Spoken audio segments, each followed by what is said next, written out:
സമാധാനത്തിലുള്ള Nobel സമ്മാനം American president Donald ട്രംപിന് കൊടുത്തില്ല എന്ന് പറയുന്ന പോലെ തന്നെ ഖേദകരമാണ്, അല്ലെങ്കിൽ സങ്കടകരമാണ്. രസതന്ത്രത്തിനുള്ള നൊബേൽ സമ്മാനം CPM നേതാവും നിലവിലെ MLAയും മുൻ ദേവസ്വം മന്ത്രിയുമായ സഖാവ് കടകംപള്ളി സുരേന്ദ്രന് കൊടുത്തില്ല എന്ന് പറയുന്നത്. കടകംപള്ളി തീർച്ചയായിട്ടും ഒരു നൊബേൽ സമ്മാനം അർഹിച്ചിരുന്നു. അത് ഫിസിക്സിനല്ല, മെഡിസിനല്ല, സമാധാനത്തിനും സാഹിത്യത്തിനുമല്ല. അദ്ദേഹത്തിൻ്റെ സർവ്വതോമുഖമായ കഴിവുകളെക്കുറിച്ചൊക്കെ എനിക്ക് വലിയ ബഹുമാനമാണ്. പക്ഷേ അദ്ദേഹത്തിന് നൊബേൽ സമ്മാനം കിട്ടേണ്ടിയിരുന്നത് കെമിസ്ട്രിക്കാണ്, അത് രസതന്ത്രത്തിനാണ്. അത് കൊടുത്തില്ല. ഒരു പക്ഷേ ഇദ്ദേഹത്തിൻ്റെ മഹത്വം സ്റ്റോക്ക്ഹോം വരെ എത്താത്തതുകൊണ്ടാവും. അടുത്ത വർഷം പുള്ളിയെ തീർച്ചയായിട്ടും പരിഗണിക്കും.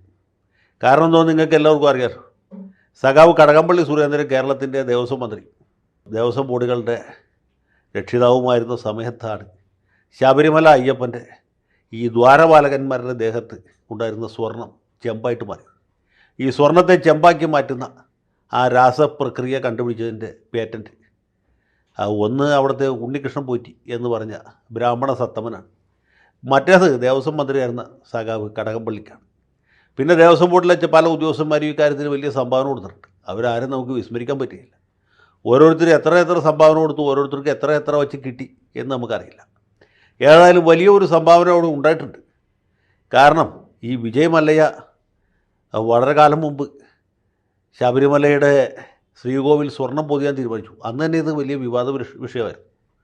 വിജയ് മല്ലയെ പോലൊരു മദ്യമുതലാളിയുടെ പണം കൊണ്ടാണോ ഈ ശബരിമല പോലെ പരിപാവനമായ, അല്ലെങ്കിൽ പരിപാവനമെന്ന ആളുകൾ വിചാരിക്കുന്ന ഒരു ക്ഷേത്രത്തിൻ്റെ ശ്രീകോവിൽ സ്വർണം പൂശേണ്ടത്, സ്വർണം പൊതിയേണ്ടത് എന്ന അഭിപ്രായ വ്യത്യാസമുണ്ട്.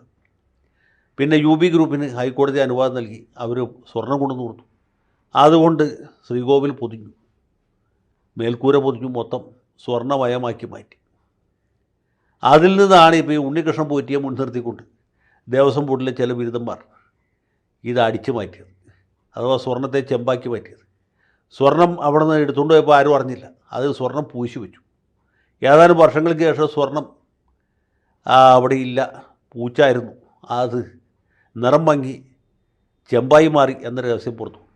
എനിക്ക് തോന്നുന്നു ഈ പിണറായി വിജയൻ്റെ അധ്യക്ഷതയിൽ പമ്പയിൽ വെച്ചൊരു വമ്പിച്ച അയ്യപ്പ സംഗമം നടത്തിയിരുന്നു, ആഗോള അയ്യപ്പ സംഗമം. അത് കണ്ട് സഹിക്കവയ്യാതെ അയ്യപ്പസ്വാമി സ്വയം ഈ സ്വർണത്തിൻ്റെ നിറം ചെമ്പാക്കി കാണിച്ചായിരിക്കും എന്നാണ്. ഒന്നുകിൽ അയ്യപ്പസ്വാമിയുടെ ശക്തി കൊണ്ട് ഈ സ്വർണം ചെമ്പായി മാറിയതായിരിക്കും, അല്ലെങ്കിൽ ഞാൻ നേരത്തെ പറഞ്ഞ പോലെ രാസപ്രക്രിയയിൽ കൂടി ഇതുവരെ ആർക്കും അറിയാൻ പാടില്ലാത്തൊരു പുതിയ രാസവിദ്യ ഉപയോഗിച്ച് കടകംപള്ളിയും മറ്റ് സഖാക്കളും ചേർന്ന് ഈ സ്വർണത്തെ ചെമ്പാക്കി മാറ്റിയതായിരിക്കും. രണ്ടായാലും ഇതിനെ അഭിനന്ദിക്കാതിരിക്കാൻ ഒരു നിവൃത്തിയില്ല. അത് നമുക്ക് അംഗീകരിച്ചാൽ മതിയാവും. ഇത്ര വലിയൊരു കണ്ടുപിടുത്തം, ഇത്ര വലിയൊരു ശാസ്ത്ര സാങ്കേതിക പുരോഗതി നമ്മളൊക്കെ വെറും നിരക്ഷര കുക്ഷി എന്ന് വിചാരിച്ചിരുന്ന കടകംപള്ളിയുടെയും മറ്റ് പാർട്ടി സഖാക്കളുടെയും നേതൃത്വത്തിൽ നടന്നു എന്ന് പറയുന്നത് കേരള സംസ്ഥാനത്തിന് തന്നെ വളരെ അഭിമാനകരമാണ്. എൻ്റെ അഭിപ്രായത്തിൽ ഈ അമൃത്സറിലെ സുവർണക്ഷേത്രത്തിൻ്റെ ഭരണം മാർസിസ്റ്റുകാരെ ഏൽപ്പിക്കേണ്ടതാണ്. അങ്ങനെയാണെങ്കിൽ അത് പൊതിഞ്ഞിട്ടുള്ള സ്വർണവും ഇവർ ചെമ്പാക്കി മാറ്റി ലോക ചരിത്രത്തിന്, അല്ലെങ്കിൽ ലോക സംസ്കാരത്തിന് തന്നെ പുതിയൊരു സംഭാവന നൽകുമായിരുന്നു.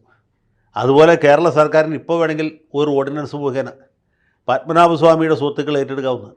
സുപ്രീം കോടതിയിൽ വിധിയൊക്കെ ഉണ്ട്. അതുമായിട്ട് കൂട്ടിമുട്ടാത്ത രീതിയിൽ അഡ്വക്കേറ്റ് ജനറലായിട്ട് ആലോചിച്ച്, അല്ലെങ്കിൽ നിയമവിശാരദന്മാരായിട്ട് ആലോചിച്ച് പത്മനാഭസ്വാമി ക്ഷേത്രം പൂർണ്ണമായിട്ടോ അല്ലെങ്കിൽ ആ B നിലവറയിലിരിക്കുന്ന സ്വർണം മാത്രമായിട്ടോ സർക്കാർ ഏറ്റെടുത്ത് അതും ചെമ്പാക്കി മാറ്റാവുന്നതാണ്. അങ്ങനെയാണെങ്കിൽ മാർസിസ്റ്റുകാർക്ക് പിന്നെ സഹകരണ ബാങ്ക് കൊള്ളടിക്കേണ്ടി വരില്ല. അല്ലാതെ തന്നെ സുഖമായിട്ട് ജീവിക്കാവുന്ന ഒരു സാഹചര്യം ഉണ്ടാവും. കേരളത്തിലെ മൊത്തം മാർസിസ്റ്റുകാർ സംതൃപ്തരും സന്തുഷ്ടരും സമ്പന്നരുമായിട്ട് മാറും. അപ്പോൾ ഈ രീതിയിലൊക്കെയുള്ള ശ്രമങ്ങൾ ഉടനെ ഉണ്ടാകും. ഏതായാലും വാസവനെ ദേവസ്വം മന്ത്രിയാക്കിയത് അത്ര ശരിയായില്ല എന്നാണ് എനിക്കിപ്പോൾ. കല്യാണ